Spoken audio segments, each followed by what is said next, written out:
अगर आप या आपके घर का कोई सदस्य हज 2025 पर जाने की तैयारी कर रहा है तो यह खबर आपके लिए बेहद जरूरी है। सऊदी अरब से आई लेटेस्ट अपडेट जानने के लिए वीडियो को पूरा देखें, क्योंकि इसमें हम बताएंगे हज 2025 से जुड़ी नई गाइडलाइंस, एहराम कब और कहां से बांधना सही रहेगा, वेटिंग लिस्ट में शामिल लोगों के लिए क्या है नया अपडेट, दूसरी किस्त जमा करने की आखिरी तारीख और बाकी जरूरी जानकारियां। इसी तरह की इस्लामिक घटनाओं और वाक्य से रूबरू होते रहने के लिए आज ही सब्सक्राइब करें हमारे चैनल इस्लाम हिस्ट्री को और साथ ही बेल आइकॉन को प्रेस करें।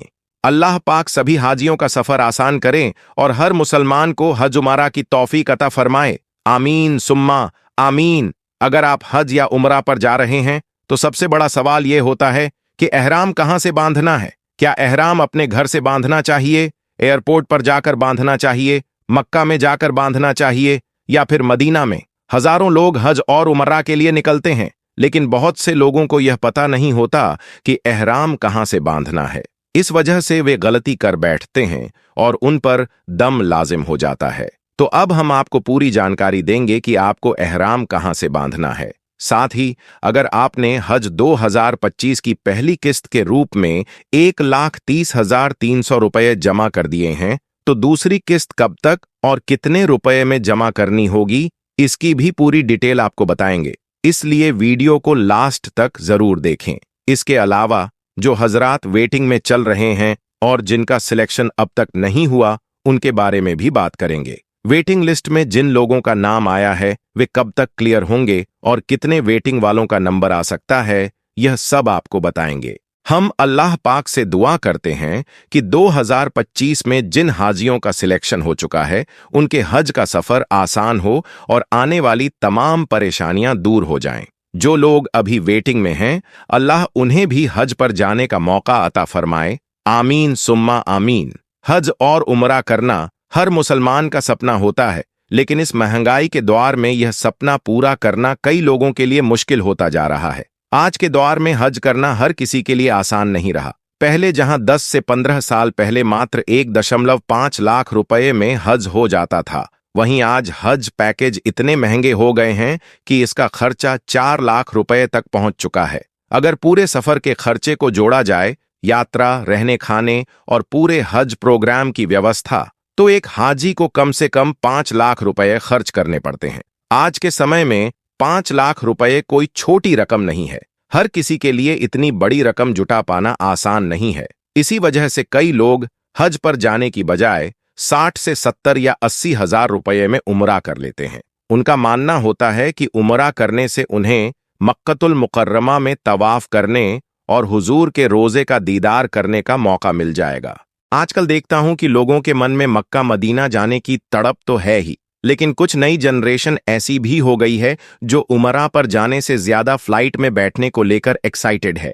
उन्हें लगता है कि चलो 70 से 80 हजार खर्च कर रहे हैं तो फ्लाइट का मजा भी मिल जाएगा। लेकिन दोस्तों, ये सब अल्लाह की दी हुई नेमतें हैं। उमरा पर जाने का मौका मिलना, फ्लाइट में बैठना, मक्कतुल मुकर्रमा और मदीना मुनव्वरा की जियारत करना, ये सब खुदा की रहमतें हैं। वहां जाकर हर वक्त बरकत और सवाब मिलता है। जो भी वहां जाने की ख्वाहिश रखता है उसका ये सपना जरूर पूरा होना चाहिए, क्योंकि मक्कतुल मुकर्रमा और मदीना मुनव्वरा की जियारत करना हर मुसलमान की दिली ख्वाहिश होती है। तो इस बार हज 2025 के लिए कितने लोग जा रहे हैं, कमेंट करके जरूर बताएं। आपके परिवार से कितने लोग हज के लिए सिलेक्ट हुए हैं, और अगर आप सिलेक्ट हो चुके हैं तो क्या आपने पैसा जमा कर दिया है या फिर अभी वेटिंग में हैं? अगर आप वेटिंग में हैं तो आपका वेटिंग नंबर कितना है? और अगर आपको जानना है कि वेटिंग लिस्ट कब तक क्लियर होगी तो आपको बता दें कि अब ज्यादा इंतजार नहीं करना पड़ेगा। नवंबर के महीने में ही पहली वेटिंग लिस्ट आ जाएगी। इस लिस्ट में तकरीबन 10,000 लोगों का सिलेक्शन होगा। पिछले साल 2024 में भी काफी ज्यादा फॉर्म भरे गए थे और सही तरीके से सिलेक्शन भी हुआ था। इस बार 11 राज्यों के लोग अभी भी वेटिंग में हैं, जबकि बाकी राज्यों के लोगों का सिलेक्शन हो चुका है। जिन लोगों को वेटिंग में रखा गया है, इंशा अल्लाह उन्हें पहली ही लिस्ट में शामिल करने की कोशिश की जाएगी। इसके बाद दूसरी, तीसरी, चौथी, पांचवीं, छठी, सातवीं, 8वीं लिस्ट भी जारी होगी। पिछली बार करीब 910 वेटिंग लिस्ट वाले लोगों को भी आखिरी मौके तक हज पर जाने का मौका मिला था। तो जो भी वेटिंग में हैं, धैर्य रखें, इंशाअल्लाह जल्द ही अच्छी खबर मिलेगी। तो चलिए आज के सबसे मेन टॉपिक पर आते हैं, एहराम कहां से बांधें। हमने देखा है कि हज और उम्रा के दौरान कई लोग एयरपोर्ट पर इधर उधर भटकते नजर आते हैं। उनका एहराम उन्होंने खरीद तो लिया होता है, लेकिन उनके पास नहीं होता। वे एक छोटी सी गलती कर देते हैं जो आपको नहीं करनी चाहिए। इसलिए इस बात को ध्यान से समझें और वीडियो को स्किप न करें। अगर आप हज या उमरा पर जा रहे हैं तो इस बात का पूरा ध्यान रखें, क्योंकि यहीं से सबसे अहम बात शुरू होती है। मक्कतुल मुकर्रमा और मदीना मुनव्वरा के लिए अलग अलग शर्तें होती हैं। जो लोग हज या उमरा के लिए जा रहे हैं, जिनकी फ्लाइट डायरेक्ट जेद्दा के लिए होती है और जिन्हें पहले मक्कतुल मुकर्रमा ले जाया जाएगा, उनके लिए कुछ खास नियम हैं। शुरुआती फ्लाइट्स के बारे में बात करें तो 2024 में भी ऐसा ही हुआ था और 2025 में भी यही रहेगा। पहले 15 दिन की फ्लाइट्स में जाने वाले हाजियों को पहले मक्का नहीं ले जाया जाएगा, बल्कि उन्हें पहले मदीना भेजा जाएगा। वहां वे करीब 9 दिन तक रहेंगे, फिर मक्कतुल मुकर्रमा जाएंगे। तो अगर आपकी फ्लाइट इन शुरुआती 15 दिनों की फ्लाइट्स में है तो आपको एहराम बांधने का तरीका और सही जगह जरूर पता होनी चाहिए, ताकि कोई गलती ना हो। तो मदीना जाने वाले हजरात को एक खास बात ध्यान में रखनी चाहिए। ना तो वे घर से एहराम बांधें, ना ही एयरपोर्ट पर एहराम बांधें, बल्कि अपना एहराम लगेज सामान में रख सकते हैं।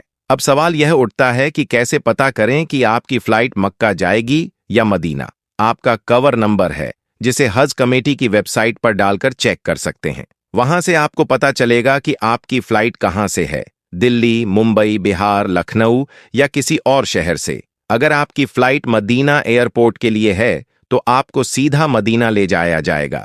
अगर आपकी फ्लाइट जेद्दा एयरपोर्ट के लिए है तो आपको जेद्दा ले जाया जाएगा। हालांकि कुछ जेद्दा एयरपोर्ट पर उतरने वाले यात्रियों को भी मदीना ले जाया जा सकता है। इसलिए अगर आप कंफर्म कर चुके हैं कि आपकी फ्लाइट मदीना जा रही है तो एहराम अपने लगेज में रख लें। आपको एहराम बांधने की जरूरत नहीं है। जब आप मदीना पहुंच जाएंगे तो वहां 9 दिन रहेंगे, मदीना की जियारत करेंगे, मस्जिद ए नबवी में 40 वक्त की नमाज अदा करेंगे। इसके बाद जब आप मक्का के लिए रवाना होंगे तब एहराम बांधेंगे। इसलिए गलत समय पर एहराम बांधने की गलती न करें। मस्जिद कुबा में 2 रकात नमाज अदा करनी है और सभी जियारत पूरी करनी है। जब यह सब पूरा हो जाएगा तब आपको मक्का ले जाया जाएगा। अब ध्यान दें, जो लोग मदीना से मक्का जा रहे हैं उन्हें रास्ते में कई जगह मस्जिदों में रोका जाता है। अलग अलग बसों को अलग अलग मस्जिदों पर रोका जाता है। वहां आपको वुजू करना होगा और गुस्ल करना होगा। गुस्ल करने के बाद आपको वहीं एहराम बांधना है। एहराम बांधने के बाद 2 रकात नफल नमाज अदा करनी होगी। इसके बाद उमरा की नियत वहीं से करनी होगी। फिर आप सीधा अपने होटल जाएंगे, सामान रखेंगे और हरम शरीफ जाकर पहला उमरा पूरा करेंगे। अब जो लोग सीधा मक्का जा रहे हैं उन्हें क्या करना चाहिए? उनका एहराम लगेज में नहीं रखना चाहिए। एहराम हमेशा अपने हैंड बैग 7 किलो वाले बैग में रखना चाहिए। यह बैग एयरपोर्ट और बस में हमेशा साथ रहेगा। इस तरह से सही समय और सही जगह पर एहराम बांधकर आप अपनी हज और उमरा की इबादत को सही तरीके से अदा कर सकते हैं। जब तक आप अपने होटल नहीं पहुंच जाते, सऊदी अरब में चाहे आप मक्का में हो या मदीना में, आपका बैग आपके साथ रहेगा। इस बैग में आप खाने पीने की जरूरी चीजें जैसे नमकीन, बिस्कुट, फल आदि रख सकते हैं। इसके अलावा आपको एक जोड़ी कपड़ा, तौलिया, कंघा, क्रीम, पाउडर, वैसलीन और तेल जैसी जरूरी चीजें भी रखनी चाहिए। लेकिन ध्यान रखें कि एहराम की हालत में कोई भी खुशबूदार चीज इस्तेमाल नहीं करनी है। अब मक्का जाने वाले लोगों को क्या करना है? उन्हें एयरपोर्ट पर रुकना होगा और वहीं वुजू करना होगा। एयरपोर्ट पर ही एहराम बांधना होगा। एहराम बांधने के बाद वहीं एहराम की नियत करनी होगी, फिर उमरा की नियत करनी होगी और 2 रकात नमाज अदा करनी होगी। इसके बाद फ्लाइट में बैठ जाएंगे। याद रखें, उमरा की नियत एयरपोर्ट पर नहीं करनी है। जब आपकी फ्लाइट रवाना हो जाएगी तब फ्लाइट के उड़ान भरने के 10 से 15 मिनट बाद उमरा की नियत करें और जद्दा एयरपोर्ट पर उतरेंगे। आपका वेरिफिकेशन होगा और फिर बस के माध्यम से आपको एयरपोर्ट से जद्दा ले जाया जाएगा और फिर मक्का पहुंचाया जाएगा। जब आप होटल पहुंचेंगे तो याद रखें, आपका सामान आपके साथ नहीं होगा। उम्रा करने वाले लोगों को उनका सामान एयरपोर्ट पर ही मिल जाएगा। हज करने वालों का सामान होटल में ही पहुंच जाएगा। होटल में पहुंचकर फ्रेश हो सकते हैं, लेकिन एक जरूरी बात याद रखें, नहाने से बचें, क्योंकि अगर नहाने के दौरान आपके सिर के बाल टूट गए तो दम लाजिम हो जाएगा। बेहतर होगा कि आप सिर्फ वुजू करके सीधे हरम शरीफ जाएं और अपना उमरा पहले पूरा कर लें। याद रखें, मक्का जाने वाले लोग एयरपोर्ट से ही एहराम बांधेंगे। मदीना जाने वाले लोग एहराम नहीं बांधेंगे, बल्कि जब मदीना से मक्का जाएंगे तभी एहराम बांधेंगे। अब दूसरी किस्त जमा करने की बात करें तो दूसरी किस्त दिसंबर के पहले सप्ताह में जमा करनी होगी। लगभग 1,42,000 रुपए जमा करने होंगे। अगर इसमें कोई अपडेट आता है तो हमारे चैनल के माध्यम से आपको तुरंत जानकारी दे दी जाएगी। अभी फिलहाल पैसा जमा नहीं करना है। जब इसका सर्कुलर जारी होगा तभी आपको पैसा जमा करना होगा। उम्मीद करते हैं कि यह जानकारी आपको पसंद आई होगी। अगर जानकारी उपयोगी लगी हो तो वीडियो को लाइक करें, शेयर करें और चैनल को सब्सक्राइब कर लें। साथ ही बेल आइकन को प्रेस करें ताकि नई वीडियो की अपडेट आपको मिलती रहे। हम जल्द ही मिलेंगे एक नई वीडियो में। तब तक के लिए खुदा हाफिज।